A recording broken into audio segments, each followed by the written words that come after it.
প্রতিষ্ঠানে যারা এই উদ্যোগ গ্রহণ করেছেন ওনারা বেশিরভাগই হচ্ছে প্রবাসী, যাদের আর্থিক সহায়তায় আজকে এই কর্মসূচি।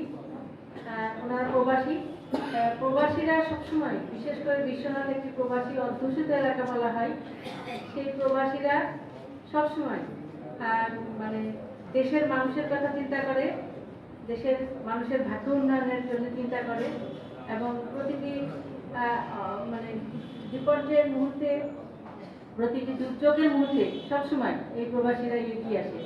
যা অতীতেও আমরা দেখেছি, বিভিন্ন বন্যা দুর্যোগ পূর্ণ সময়ে তারা তাদের সাহায্যের হাত বাড়িয়ে দিয়েছে এবং এই যে রোজা রমজান মাসে মানুষের যে যারা সুস্থ মানুষ তাদের অনেক সময় দেখা যায় যে বিভিন্ন কর্মসূচি বিভিন্ন এলাকায় যারা প্রবাসী আছেন তারা পালন করে থাকেন।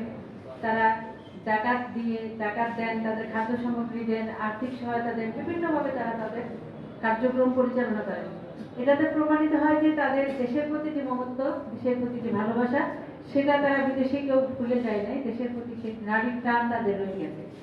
তো তাদের প্রতি আসলে ধন্যবাদ যে এই ধরনের একটি কর্মসূচি তারা সম্পৃক্ত আছেন এবং আয়োজন করেছে। আজকে যাদেরকে দেওয়া হবে এখানে যে 4200 টাকা, মানে 4200 টাকা করে যে প্যাকেট, মানে 60 জন যেটা মধ্যবিত্ত তাদের কথা মাথায় রেখে করা হয়েছে এটা। আর 200 প্যাকেট 2500 টাকার মধ্যে যে প্যাকেটগুলো করা হয়েছে সেগুলো দরিদ্র পরিবারের জন্য। তো একটি বিষয় বলতে পারছে যে এটা হচ্ছে যে তারা যে এটা মাথায় রেখেছে যে মধ্যবিত্তরা উভয় সংকটে থাকে। মধ্যবিত্ত যারা, তারা মানুষের কাছে গিয়ে হাত পাততে পারে না, মানুষের কাছে গিয়ে বলতে পারে না যে আমাকে সাহায্য দেন। তারা আবার তারা নিজেরাও তাদের মানে ভরণ পোষণ অথবা তাদের যে চাহিদা সেটাও তারা মেটাতে পারে না। তো তাদের জন্য আসলেই এটা একটা অবশ্যই ধন্যবাদ পাওয়ার যোগ্য যে তাদের কথা মাথায় রেখেও যে তারা ব্যবস্থা একটা করেছেন যে এই মধ্যবিত্তদেরকে এটার মধ্যে নিয়ে আসছেন। তো আপনারা যারা আসছেন, আপনারা এই ড্যাফোডিল অ্যাসোসিয়েশনের কে আপনারা তাদের প্রতি অবশ্যই আপনারা কৃতজ্ঞ থাকবেন।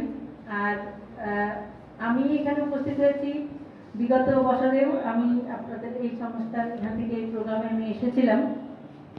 সে কারণে আজকে যদিও পরিস্থিতির একটু ভিন্নতা আছে, আমার ব্যস্ততা বেড়ে গেছে, আমার কাজের পরিধি বেড়ে গেছে, আমাকে সবসময় বিভিন্ন বিষয় নিয়ে কাজ করতে হয়।